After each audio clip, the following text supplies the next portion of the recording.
Kani gadega Pati CTV.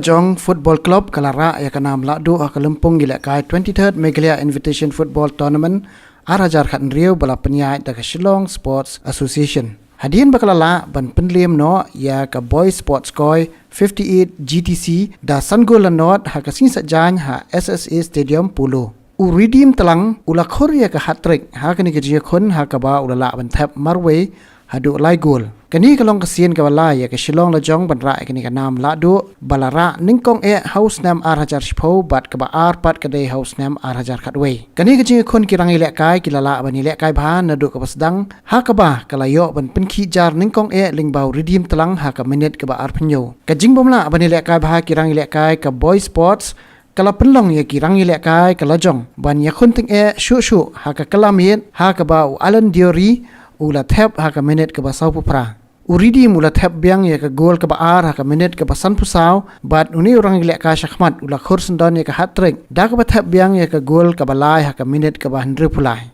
hashwa ban kot ka jing ile kai kala jong kala thep biang ya ka gol ka ba san lingba UTH Bipin Singh ha ka minute ka ba phrapun riu na ka benta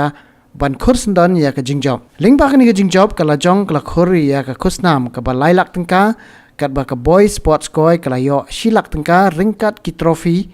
balasam do menteri katnat ilek kai ka sarkar jela u Zenit M Sangma kum ukong san kumju uba John F Kharshieng working president ka MSOA ba Bindu M Lanong president SSA ha ka jingron lang ki dikhot jong ni ka senjuk.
Kani gadega Pati CTV.